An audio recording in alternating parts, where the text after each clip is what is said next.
देखिए बेटा, last class में हमने थोड़ा सा कंटिन्यूटी डिस्कस किया था। अब उसके बाद है डिफरेंशिएबिलिटी। तो डिफरेंशिएबिलिटी में क्या होता है, अब function is differentiable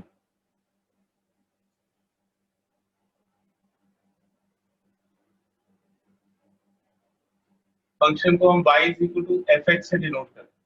differentiable at x is equal to a if left hand derivative of fx at x is equal to a is equal to right hand derivative of fx at x is equal to a। तो left hand derivative अगर right hand derivative के equal होता है तो function differentiable होता है। Left hand derivative का मतलब है limit x tends to a minus और फिर ये fx माइनस fa, ये डेल्टा y को डिनोट करता है और x minus a delta x को डिनोट करता है। तो ये डेरिवेटिव का फॉर्मूला है और लेफ्ट हैंड साइड से इसको अप्रोच करोगे तो ये लेफ्ट हैंड डेरिवेटिव बन जाएगा। उसी तरह से राइट हैंड डेरिवेटिव के लिए limit x tends to a plus fx minus fa divided by x minus. ये एक फॉर्मूला है, आप इसको फर्दर सॉल्व करके एक दूसरे फॉर्मूले पे भी पहुंच सकते हो, उसको भी डायरेक्टली यूज कर सकते हो।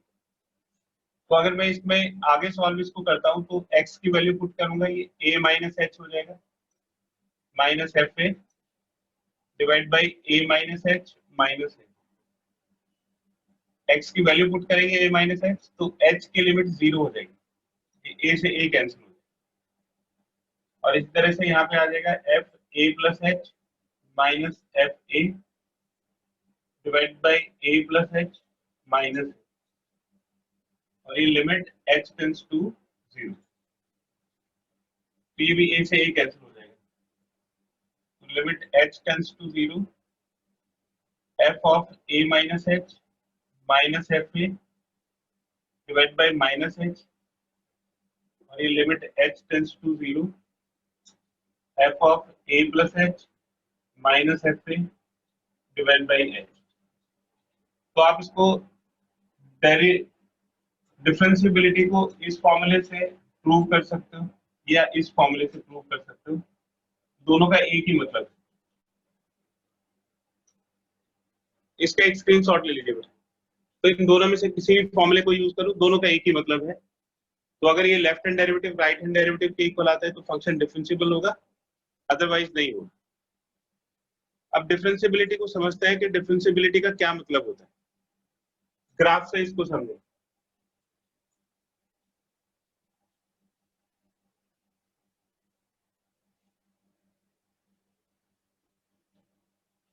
इसका एक स्क्रीनशॉट ले लीजिए।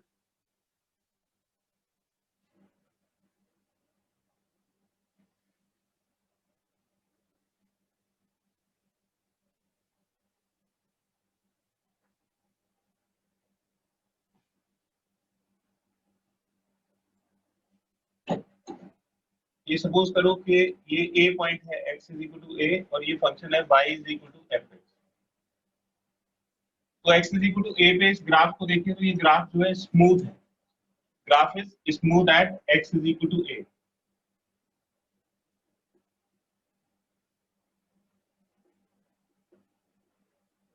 इसका मतलब है it does not have any sharp point at x is equal to a। तो x is equal to a भी कोई शार्प पॉइंट नहीं है। उसका कैसे पता लगता है कि अगर आप इस पॉइंट पे एक टेंजेंट बनाओगे तो सिर्फ एक ही टेंजेंट बनेगी। इसका मतलब है there is only one value of f dash x at x is equal to a। तो देखिए अगर एक ही टेंजेंट होगी तो उसका एक ही स्लोप होगा, तो f डैश x की एक यूनिक वैल्यू आएगी। और अगर f डैश x की सिर्फ एक वैल्यू है तो इसका मतलब फंक्शन डिफरेंशिएबल होगा।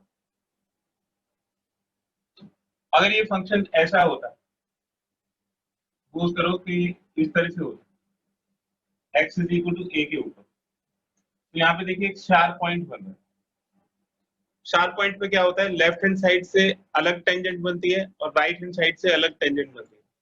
तो अगर लेफ्ट हैंड साइड से टेंजेंट बनाओगे तो ये टेंजेंट इस तरह से बनेगी, राइट हैंड साइड से बनाओगे तो ये टेंजेंट इस तरह से बनेगी। तो graph has a sharp point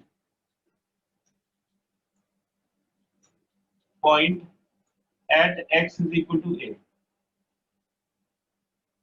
जो ग्राफ है वो x is equal to a पे एक शार्प पॉइंट रखता है। तो therefore fx is not differentiable at x is equal to a। तो ये x is equal to a पे डिफरेंशिएबल नहीं है। एक और देखिए कि अगर फंक्शन डिसकंटिन्यूअस है तब भी वो डिफरेंशिएबल नहीं होता। देखो ये एक ग्राफ बना रहा हूं मैं, जैसे ये ऐसे एक कर्व है और फिर यहाँ से ये स्टार्ट हो, ये फंक्शन यहाँ पे कंटिन्यूअस नहीं है। तो अगर आप इस पॉइंट पे टेंजेंट बनाओगे तो ये ऐसी टेंजेंट बनेगी, इस पॉइंट पे टेंजेंट बनाओगे तो एक डिफरेंट टेंजेंट बनेगी। तो जो फंक्शन कंटिन्यूअस नहीं होते उनकी भी दो अलग अलग टेंजेंट्स होती है। तो इफ fx is discontinuous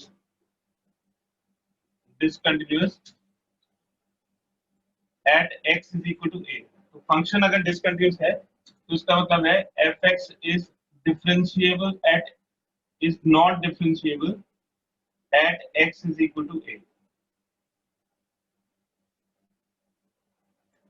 तो जो फंक्शन डिसकंटिन्यूअस होता है वो डिफरेंशिएबल भी नहीं होता है। इसका एक स्क्रीनशॉट ले लीजिए।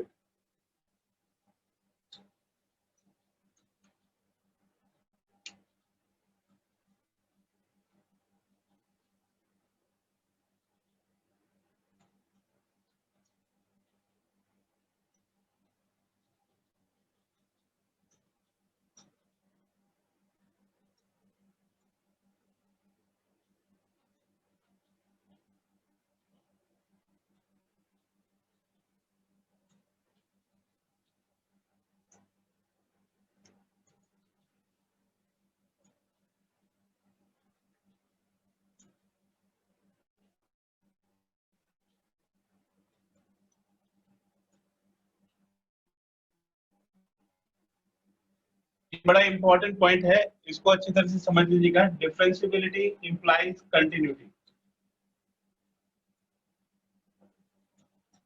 ये जो इम्प्लीकेशन है ये इफ देन के स्टेटमेंट को बताता है। इसका मतलब है कि if a function is differentiable at some point it will be continuous also.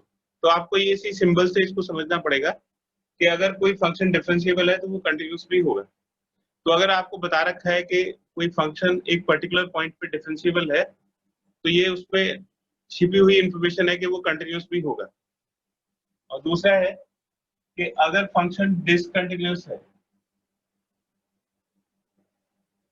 ये भी ग्राफ बना के भी आपको बताया था कि अगर फंक्शन डिसकंटिन्यूअस है तो वो डिफरेंशिएबल भी नहीं होगा, नॉन डिफरेंशिएबिलिटी।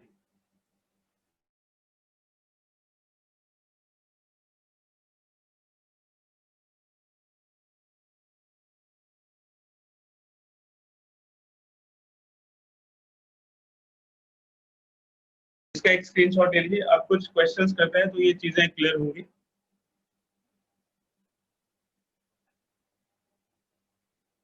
मैं आपको मोस्ट इंपॉर्टेंट क्वेश्चन करा रहा हूँ जो जनरली एग्जाम में पूछे जाते हैं।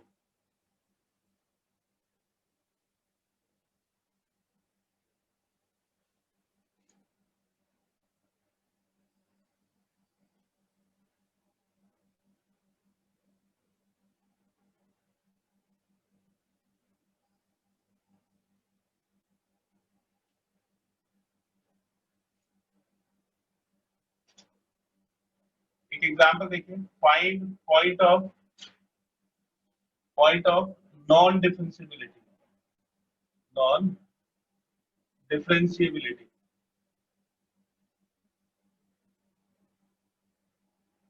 of fx is equal to modulus sin x on 0 to 2 pi। देखिए एक फंक्शन दिया हुआ है मॉडुलस साइन एक्स और उसको नॉन डिफरेंशिएबिलिटी के पॉइंट पूछे हैं कि फंक्शन कहाँ पे डिफरेंशिएबल नहीं होगा, एंड डिसकंटिन्यूटी, और कहाँ पे कंटिन्यूस नहीं होगा वो भी पॉइंट्स बता रहे हैं। तो आप देखिए कि पहले हम साइन एक्स का ग्राफ बनाते हैं। हमने ये सपोज किया कि G X is equal to sine X है,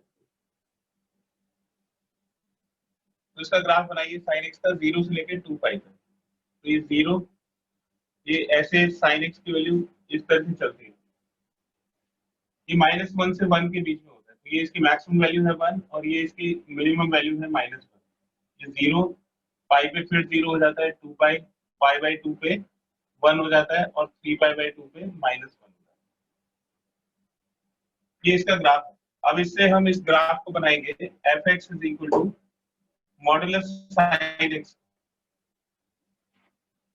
तो मॉडुलस क्या करता है, जो नेगेटिव पार्ट है उसको भी पॉजिटिव कर देता है, तो नेगेटिव पार्ट है उसको भी पॉजिटिव कर देगा। तो ये जो पॉजिटिव पार्ट है उस पर तो कोई फर्क नहीं पड़ेगा, पॉजिटिव पार्ट तो एज इट इज रहेगा, और ये जो नेगेटिव पार्ट है ये भी पॉजिटिव हो जाएगा, मतलब ये जो वाई एक्सिस के नीचे है ये वाई एक्सिस के ऊपर चला जाएगा और ये ग्राफ फिर इस तरह से हो जाएगा।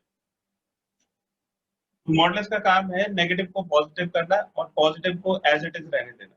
तो देखिए ये वाला जो पार्ट था ये एज इट इज था और ये जो नीचे हो गया ये भी ऊपर चला गया। तो यहाँ पे देखिए ये एक स्मूथ पॉइंट है और यहाँ पे एक कॉर्नर पॉइंट बन गया। ये कौन सा पॉइंट है, x is equal to pi. तो f x is equal to sine x modulus has a sharp point at x is equal to pi. So therefore x is equal to pi is a point of non differentiability. तो इस point पे जो function है वो differentiable नहीं होगा, ठीक है। तो ये वाला जो पॉइंट है जहां पे शार्प पॉइंट बन रहा है वो नॉन डिफरेंशिएबिलिटी का पॉइंट हो गया, और इसका अगर आप ग्राफ बनाओगे तो आपको पेन को उठाने की जरूरत नहीं पड़ेगी, and there is no point of discontinuity, और इसमें डिसकंटिन्यूटी का कोई पॉइंट नहीं होगा।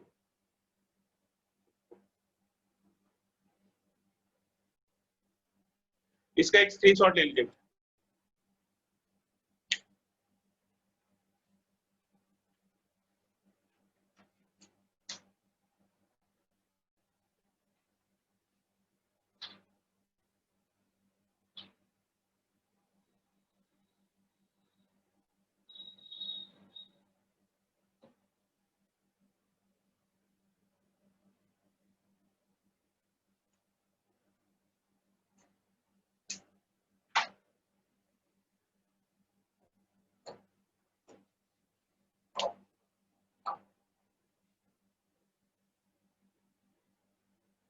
एक एग्जांपल देखिए, एफ एक्स दिया हुआ है, f x is equal to log 1 plus ax minus log 1 minus bx whole divided by x। Condition दी हुई है x is not equal to 0 and a if x is equal to 0। fx is continuous at x is equal to 0।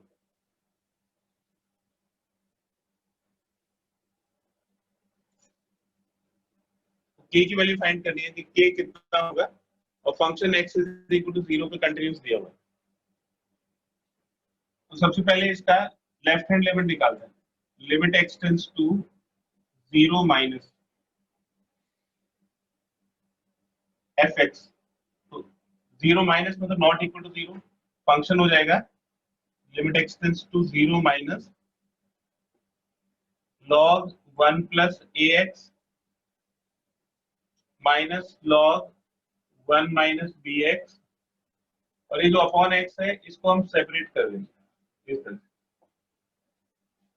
अब देखिए अगर ये है तो हमें अब log की लिमिट का फॉर्मूला आना चाहिए कि log में लिमिट का क्या फॉर्मूला होगा। तो ये फॉर्मूला है log में लिमिट x टेंड्स टू 0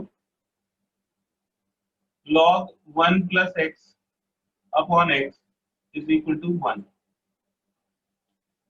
आप x के प्लेस पे कोई भी वेरिएबल टर्म यूज कर सकते हो जिसके लिमिट 0 है। x एक वेरिएबल को डिनोट करता है जिसकी लिमिट 0 है, तो x के प्लेस पे वो सारे फंक्शंस आ जाएंगे जिनकी लिमिट 0 होगी। तो x के प्लेस पे हम ax को यूज कर सकते हैं, क्योंकि x अगर 0 है तो ax भी 0 होगा। तो यहाँ x की प्लेस पे ax आ सकता है, तो यहाँ भी नीचे भी x की प्लेस पे ax आना चाहिए। तो देखिए इसको फॉर्मुलेट करेंगे, मतलब फॉर्मूले को इसमें फिट करेंगे। x टेंड्स टू 0 माइनस ये log 1 plus ax divided by x। हमें इस फॉर्मूले को लगाने के लिए x की प्लेस पे ax चाहिए, तो यहाँ पे हमने a से मल्टीप्लाई कर दिया। अगर नीचे a से मल्टीप्लाई करेंगे तो ऊपर भी a से मल्टीप्लाई करेंगे। ये वाला जो पार्ट है ये हमारा फॉर्मूला बन गया, ये 1 हो जाएगा और ये a।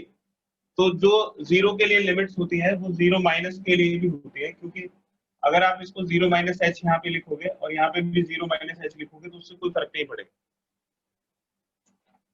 फिर ये माइनस लॉग, ये फॉर्मूला होता है 1 प्लस के लिए, तो इसलिए इसको माइनस बी एक्स लिख दें।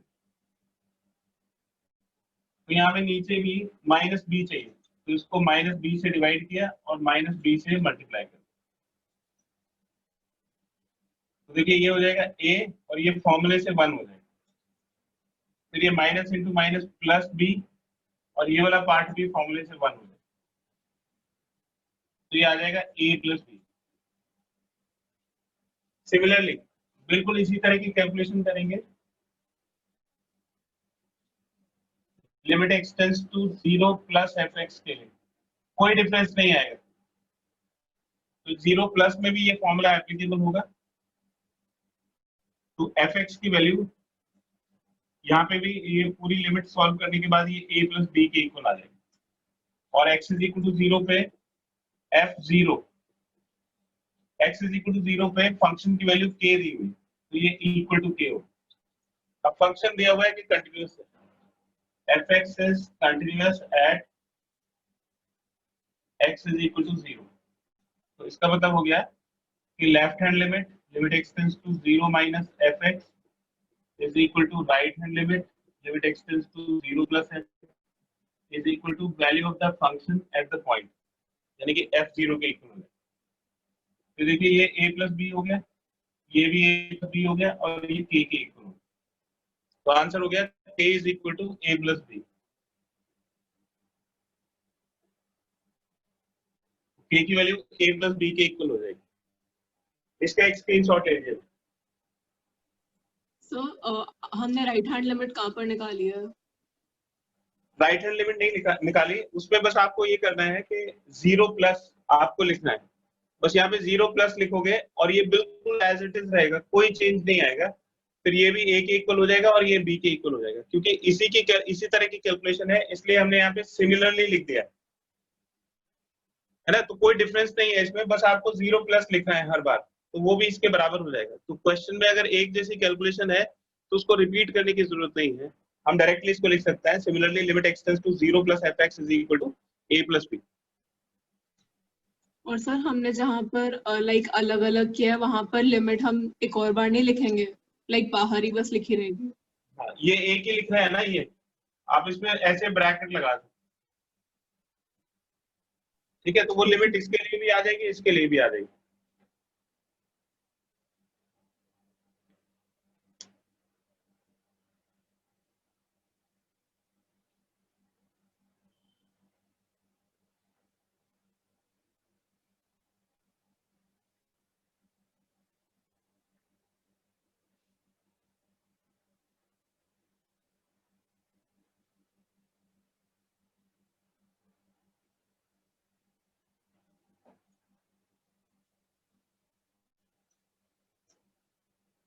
एक और एग्जांपल देखिए बेटा, ये है f x is equal to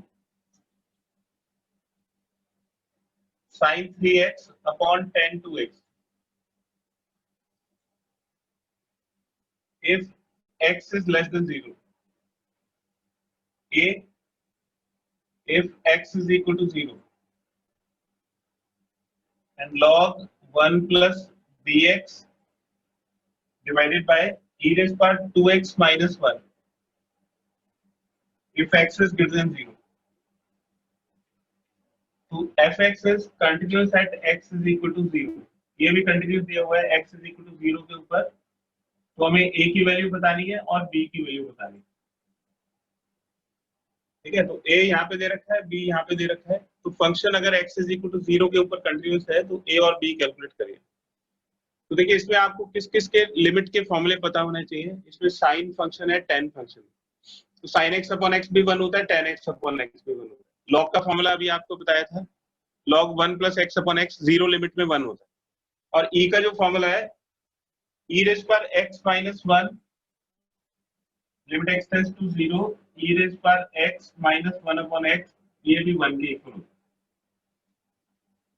तो तीनों लिमिट निकालेंगे, left hand limit, right hand limit और वैल्यू ऑफ द फंक्शन, और तीनों को इक्वेट करके हमें a और b की वैल्यू मिल जाएगी। तो पहले लेफ्ट हैंड लिमिट निकालें, limit x tends to 0 minus, 0 minus का मतलब हो गया लेस देन 0, लेस देन 0 में ये फंक्शन की वैल्यू सेलेक्ट करेंगे।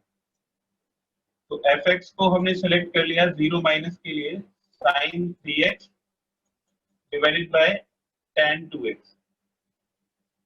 और साइन का फॉर्मूला बनाएंगे sin थीटा अपॉन थीटा। तो जो sin 3x है इसको लिखेंगे sin 3x upon 3x into 3x। तो sin थीटा अपॉन थीटा बनाने के लिए इसको थीटा से डिवाइड और मल्टीप्लाई कर दिया, तो जो भी एंगल है उससे डिवाइड और मल्टीप्लाई कर दिया, तो ये tan 2x divided by 2x into 2x, ये x से x कैंसिल हो जाएगा, ये sin थीटा अपॉन थीटा 1 हो गया और tan थीटा अपॉन थीटा भी 1 हो गया, तो इसका रिजल्ट आ गया 3/2। लेफ्ट हैंड लिमिट की वैल्यू 3/2 के इक्वल होगी। अब राइट हैंड लिमिट निकालिए, limit x tends to 0 plus fx, तो देगा limit x tends to 0 plus log 1 plus bx divide by e raise पर 2x माइनस 1, तो limit x tends to 0 plus log का फॉर्मूला बनाइए। log में क्या formula होता है, limit x tends to 0 log 1 plus x upon x is equal to 1। तो देखिए x के प्लेस पे कौन सा टर्म यूज हो रहा है, यहाँ पे x है, यहाँ पे bx है। अगर x की लिमिट 0 है तो bx की लिमिट भी 0 होगी, यानी कि हम x के प्लेस पे bx को यूज कर सकते हैं। तो फिर इसका फॉर्मूला बनाने के लिए हम इसको bx से डिवाइड करेंगे, ये फॉर्मूला बन गया, और bx से मल्टीप्लाई करेंगे। ऐसे ही यहाँ पे इससे इसको कंपेयर करिए, तो x की प्लेस पे 2x है, तो इसको भी e रेज पर 2x माइनस 1, इसको 2x से डिवाइड करिए और 2x से मल्टीप्लाई करिए, ये x कैंसिल हो गया, ये 1 हो गया, 1 इंटू बी, बी कॉन्स्टेंट है, ये 1 इंटू 2, तो इसका रिजल्ट आ गया b/2, और f0 की वैल्यू है f0 is equal to a। So as fx is continuous at x is equal to 0,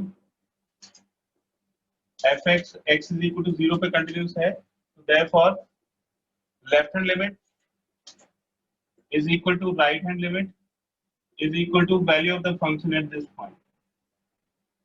तो a की वैल्यू तो 3/2 हो गई, ये आंसर हो गया a के लिए, और ये 2 से 2 कैंसिल हो जाएगा, तो b is equal to 3 आ जाएगा। a is equal to 3/2 and b is equal to 3। इसका एक स्क्रीनशॉट ले लीजिए।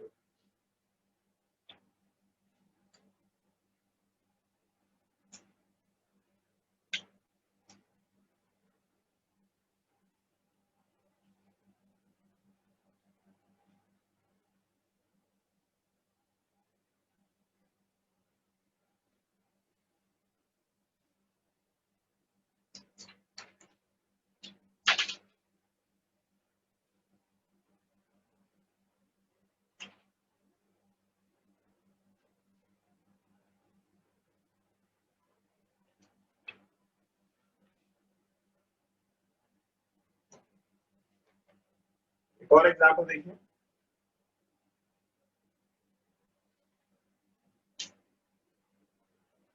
fx given है, fx is equal to 1 minus cos 4x divide by x square if x is less than 0. A for x is equal to 0.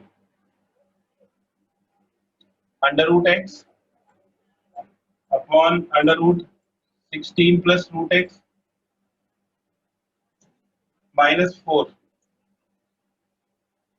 if x is greater than 0. If continuous at x is equal to 0,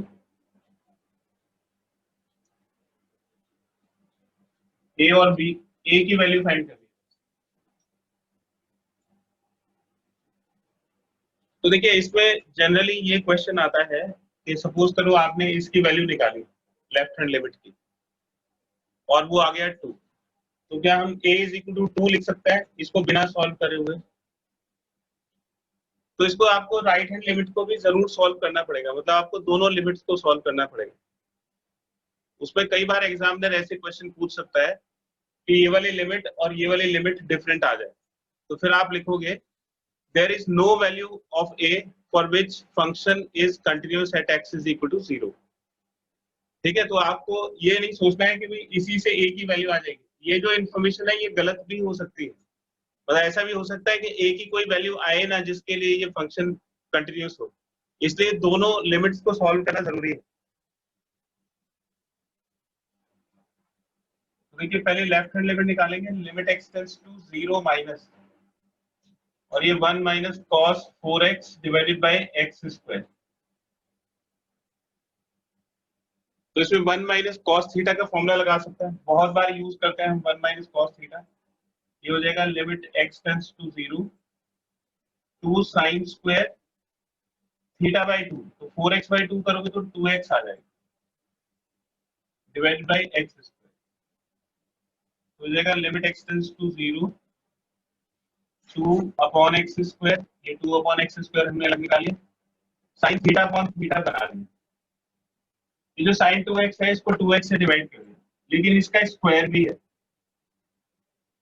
तो ये sine square 2x हो गया और ये 2x का square extra हो गया।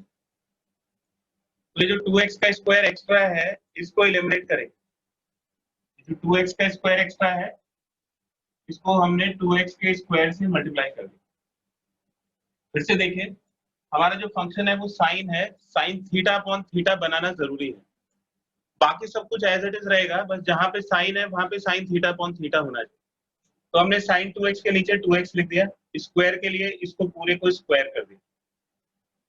ये वाला एक्स स्क्वायर तो हम पहले ही अलग कर चुके हैं, तो ये जो 2x का स्क्वायर है ये एक्स्ट्रा हो गया डिवीजन में, तो आपने 2x स्क्वायर से एक्स्ट्रा डिवाइड कर दिया, तो उसको नल करने के लिए, उसको कैंसिल करने के लिए आपको 4x स्क्वायर से इसको मल्टीप्लाई करना पड़ेगा। ये जो एडिशनल एक्स स्क्वायर है ये कैंसिल हो जाएगा, तो ये हो जाएगा 2, साइन थीटा अपॉन थीटा 1 हो गया, तो 1 स्क्वायर इंटू 4, 2 इंटू 4 8 के इक्वल, तो लेफ्ट हैंड लिमिट 8 होगी। अब राइट हैंड लिमिट सॉल्व करते हैं, limit x tends to 0 plus more than 0 के लिए ये वाला फंक्शन लेंगे, under root x upon under root 16 plus root x minus 4। अब देखिए रूट को कैसे सॉल्व करते हैं, रूट के लिए रैशनलाइजेशन होता है, 16 प्लस रूट x प्लस 4, और ये हो जाएगा 16 प्लस रूट x माइनस 4। तो इस वाले टर्म से हमने इसको न्यूमरेटर और डिनोमिनेटर दोनों में मल्टीप्लाई कर दिया।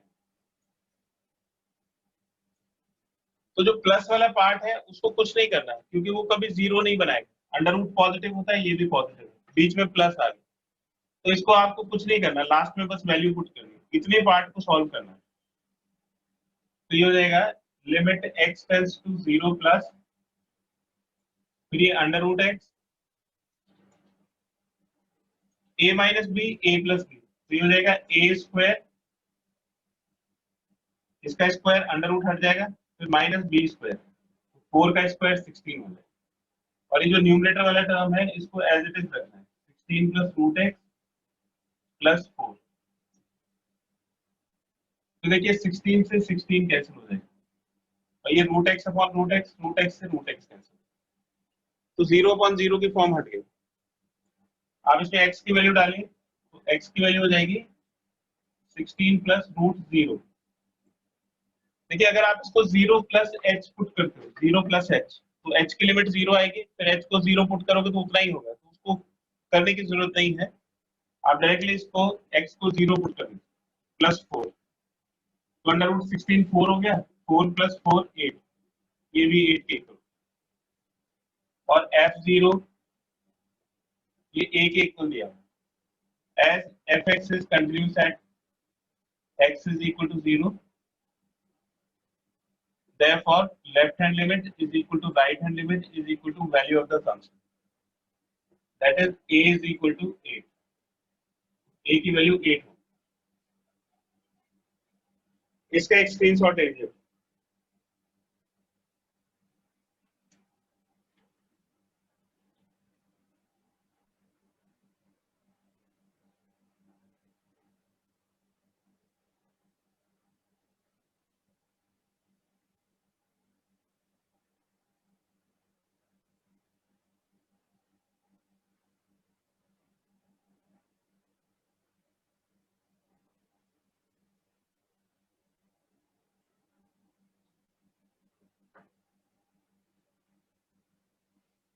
एक और एग्जांपल देखिए,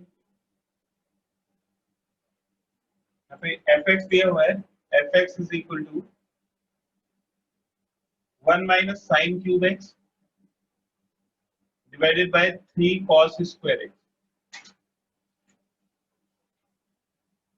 If x is less than pi by 2, then a, if x is equal to pi by 2, and b into 1 minus sin x divided by pi minus 2x square. If x is greater than pi by 2,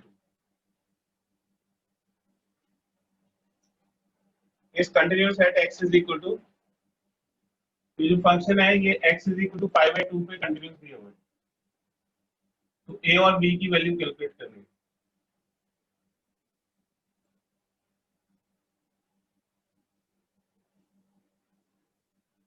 देखिए पहले left hand limit calculate करते हैं, तो पाई by 2 minus, minus का मतलब है less than pi by 2, तो less than pi by 2 के लिए ये वाला फंक्शन सेलेक्ट कर लेते हैं, तो 1 minus sine cube X divide by 3 cos square X, तो limit x tends to pi by 2 minus, इसमें a cube minus b cube की आइडेंटिटी लगा दीजिए, a cube minus b cube होता है a minus b, a square plus b square plus a into B, A cube minus B cube की identity, 1 को हम 1 cube लिख सकते हैं और फिर इसमें a cube minus B cube की आइडेंटिटी लगा दें। ये जो cos स्क्वायर एक्स है, this is 1 minus sine square x, और इसको फैक्टराइज करोगे तो ये हो जाएगा 3 times a minus b into a plus b, तो 1 माइनस साइन स्क्वायर एक्स को हमने फैक्टराइज कर दिया और ये 1 माइनस साइन एक्स कैंसिल हो गया, तो जो जीरो का कॉस था जिसकी वजह से जीरो बनता है वो कैंसिल हो गया। अब अगर आप इसमें x को पाई बाय 2 पुट करोगे तो कोई भी टर्म जीरो नहीं बनेगा, तो इसलिए x को पाई बाय 2 सब्स्टिट्यूट कर दें, 1 plus sine square pi by 2 plus sine pi by 2 divide by 3 times 1 plus sine pi by 2। एक स्टेप हम इसमें छोड़ रहे हैं, छोड़ सकते हैं, उससे कोई फर्क नहीं पड़ता। हम x को पाई बाय 2 माइनस एच लिखते हैं, h की लिमिट 0, तो जब h को 0 पुट करते तो वो पाई बाय 2 हो जाएगा, तो साइन पाई बाय 2 1 और ये 3 इंटू 1 प्लस 1, यानी कि 3 अपॉन 3 इंटू 2, तो 3 से 3 कैंसिल हो जाएगा और इसका रिजल्ट आ जाएगा 1 बाय 2, यानी कि लेफ्ट हैंड लिमिट की वैल्यू 1 बाय 2 के इक्वल। अब राइट हैंड लिमिट निकालते हैं, limit x tends to pi by 2 plus, more than pi by 2 के लिए फंक्शन हो जाएगा b into 1 minus sine x divide by pi minus 2x का होल स्क्वायर। अभी तक जितने भी क्वेश्चंस हमने किए हैं उससे थोड़ा सा डिफरेंट है, क्योंकि ना तो आप इसको सिंप्लीफाई कर सकते हो, इसमें दोनों तरफ ट्रिग्नोमेट्री था, आपने उसको सिंप्लीफाई कर दिया, जीरो को कॉस हटा दिया, कुछ नहीं किया जा सकता है, आप इसमें वैल्यू भी नहीं पुट कर सकते। x की अगर वैल्यू पाई बाय 2 पुट करोगे तो ये 1 माइनस 1 जीरो हो जाएगा, ये भी जीरो हो जाएगा, तो 0/0 की फॉर्म बन जाएगी। तो ये एक ऐसा क्वेश्चन है जिसमें आप x की वैल्यू पाई बाय 2 पुट नहीं कर सकते, ठीक है। तो पाई बाय 2 पुट नहीं करेंगे तो क्या पुट करेंगे फिर, इसको x की वैल्यू सब्स्टिट्यूट कर देते हैं पाई बाय 2 प्लस h, तो ये हो जाएगा sine pi by 2 plus h,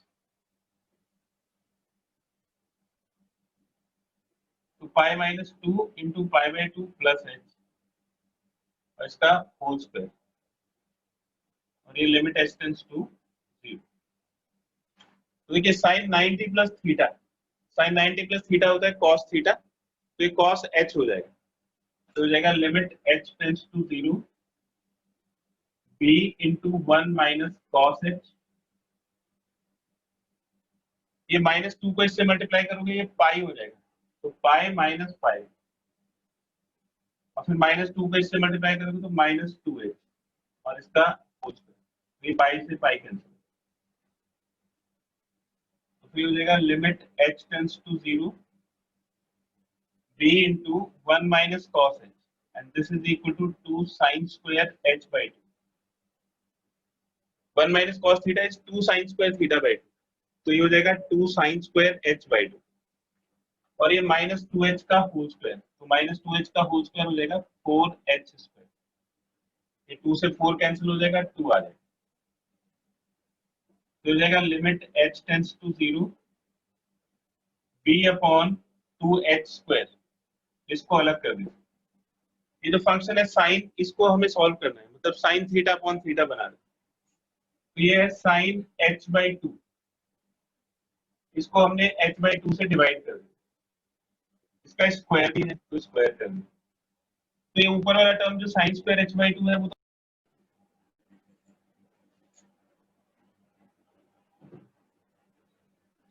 देखिए बेटा, ये जो h by 2 स्क्वायर है ये एक्स्ट्रा हो गया डिनोमिनेटर, तो अब इससे मल्टीप्लाई कर देंगे तो ये हो जाएगा h स्क्वायर बाय 4, तो ये जो h स्क्वायर एडिशनल है ये h स्क्वायर से h स्क्वायर कैंसिल हो जाएगा, और इसका हो जाएगा b by 2, ये b by 2 1 square sine theta upon theta, zero limit में 1 होता है, और ये 1 by 4, तो इसकी वैल्यू हो गई b by 8, ये राइट हैंड लिमिट की वैल्यू होगी, और f पाई बाय 2 कितना दिया हुआ है,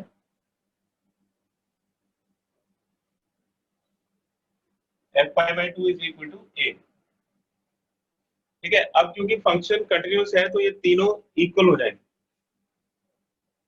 as fx is continuous at x is equal to pi by 2,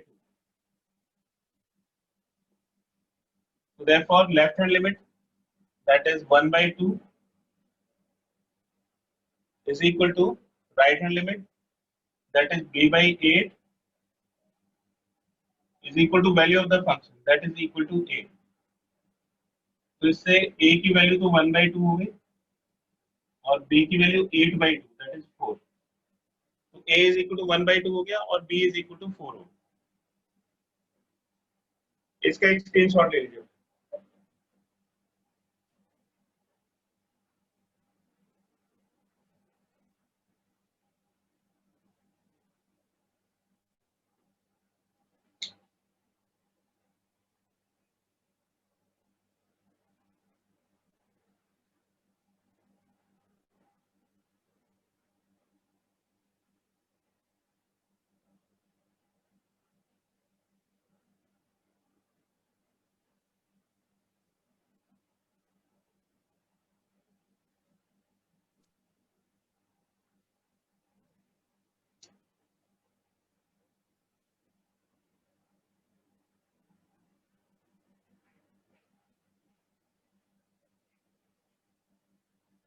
For what values of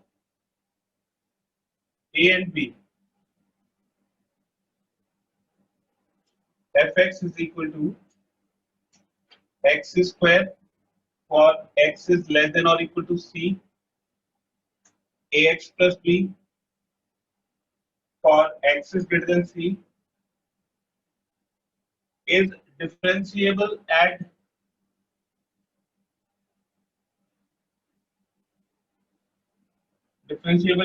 x is equal to c, बेटा जो अब मैं बता रहा हूँ उसको जरा ध्यान से सुनिएगा। अगर आपको डिफरेंशिएबिलिटी का क्वेश्चन मिला है और उसमें दो अननोन क्वांटिटीज की वैल्यू पूछी गई है, जैसे इसमें आपको ए और बी की वैल्यू निकालनी है, तो आपको उसमें कंटिन्यूटी को भी डिस्कस करना पड़ेगा, क्योंकि डिफरेंशिएबिलिटी से सिर्फ एक इक्वेशन बनती है। अगर आप डिफरेंशिएबिलिटी को खाली डिफरेंशिएबिलिटी को यूज करते हो तो उससे सिर्फ एक इक्वेशन बनेगी, left hand derivative is equal to right hand derivative, और उससे आप दो अननोन क्वांटिटीज को कैलकुलेट नहीं कर सकते। तो फिर आपको इसमें वो कॉन्सेप्ट यूज करना पड़ेगा कि अगर फंक्शन डिफरेंशिएबल है तो कंटिन्यूअस भी होगा। तो एक इक्वेशन कंटिन्यूअस से बनाएंगे और एक इक्वेशन डिफरेंशिएबिलिटी से बनाएंगे, और उन दोनों को सॉल्व करके फिर ए और बी की वैल्यू आएगी। तो पहले कंटिन्यूअस को सॉल्व कर लेते हैं। As fx is differentiable, therefore fx is continuous also at x is equal to c. तो function x is equal to c पे कंटिन्यूस भी होगा, तो therefore लेफ्ट हैंड लिमिट यानी कि x tends to c minus fx is equal to right hand limit x tends to c plus fx is equal to f of c. तो ये condition हमें यहाँ पे मिल गई। तो यहाँ पे c से कम के लिए फंक्शन की वैल्यू क्या होगी? तो लेस देन c के लिए फंक्शन x स्क्वायर की इक्वल, मोर देन c के लिए ax प्लस b, और इक्वल टू c के लिए भी x स्क्वायर, लेकिन x की वैल्यू c है तो ये c स्क्वायर हो जाएगा। तो देखिए fx x स्क्वायर के इक्वल है और x c के इक्वल है, तो जब आप x को c रखोगे तो ये c स्क्वायर हो जाएगा, यानी कि fc की वैल्यू c स्क्वायर के इक्वल हो जाएगी। अब इसमें x की वैल्यू डाल दीजिए c स्क्वायर, और यहाँ पे भी x की वैल्यू डाल दीजिए c,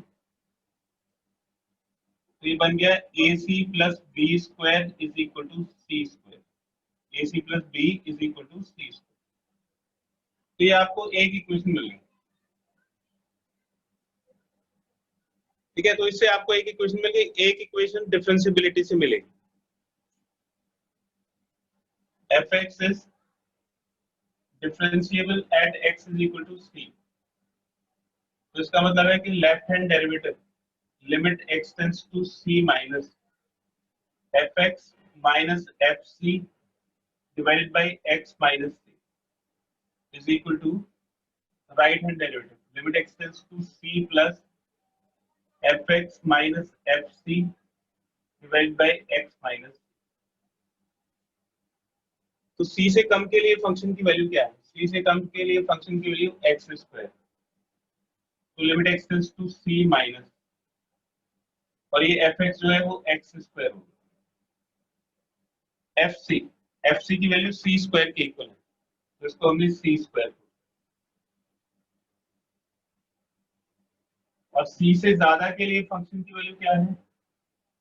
अगर फंक्शन x fx अगर x c से ज्यादा है तो ax प्लस b हो, तो यहाँ पे fx की वैल्यू हो जाएगी ax प्लस b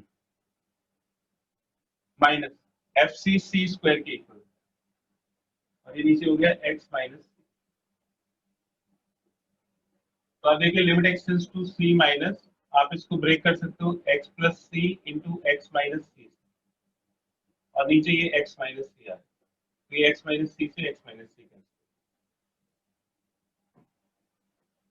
ये जब तक b रहेगा हम इसको सॉल्व नहीं कर पाएंगे इसके साथ, तो b की वैल्यू हम यहाँ से निकाल सकते हैं। b की वैल्यू हो जाएगी c square minus a c, तो यहाँ पे हम इसकी b की वैल्यू सब्स्टिट्यूट कर देते हैं, x tends to c plus ax plus b की वैल्यू डाल दीजिए c square minus a c, तो ये c square minus a c, ये b की वैल्यू हो गई minus c square divide by x minus, तो ये c स्क्वायर से c स्क्वायर कैंसिल हो गया, इसमें x की वैल्यू पुट कर दीजिए, तो ये c प्लस सी हो गया is equal to limit x tends to c plus, इन दोनों में से a कॉमन आ रहा है, तो ये x minus c divide by x minus, ये x माइनस सी से x माइनस सी कैंसिल, तो ये 2c is equal to a के इक्वल हो गया, तो a की वैल्यू तो 2c आ गई, और b कितना है c स्क्वायर माइनस ac के इक्वल। Now b is equal to c square minus ac। तो इसमें a की वैल्यू पुट कर दीजिए, तो ये c square minus 2c square यानी कि माइनस c स्क्वायर के इक्वल। तो a की वैल्यू 2c के इक्वल और b की वैल्यू माइनस c स्क्वायर के इक्वल आ रही है। इसका एक स्क्रीनशॉट ले लीजिए।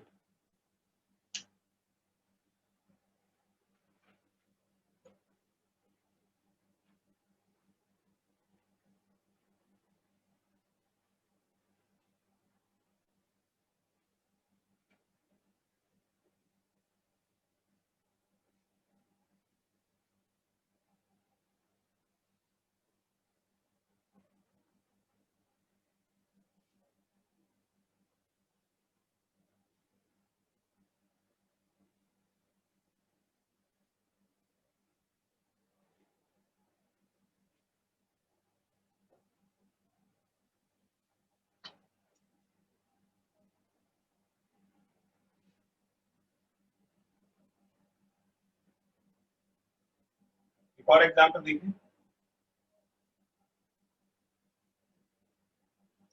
Show that f is continuous at x is equal to 2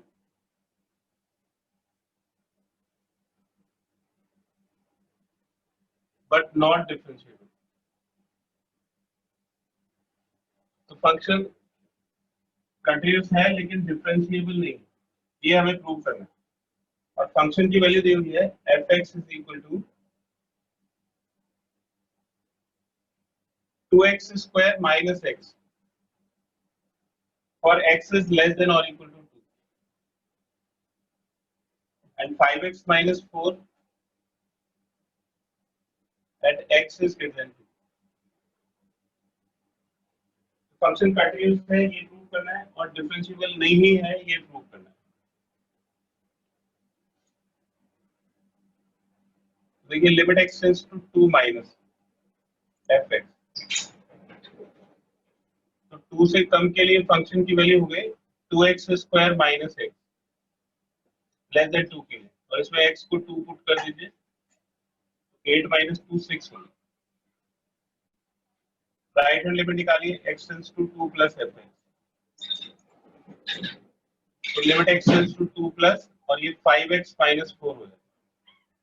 इसमें x को 2 पुट कर दीजिए, तो 10 माइनस 4 6 होगा। इक्वल टू 2 के लिए फंक्शन की वैल्यू इक्वल टू 2 के लिए ये आएगा 2x स्क्वायर, x की वैल्यू 2 है। देखो इक्वल टू 2 पे ये फंक्शन है 2x स्क्वायर माइनस x और x की वैल्यू उसमें 2 दी हुई है, तो x को 2 सब्स्टिट्यूट कर देंगे, तो 8 माइनस 2 ये भी 6 के इक्वल। तो therefore f(x) is continuous at x is equal to 2। जो फंक्शन है वो 2 पे कंटिन्यूस होगा। ठीक है, अब इसकी डिफरेंशिएबिलिटी चेक करेंगे। इसका एक स्क्रीनशॉट ले लीजिए, आगे करते हैं इसको।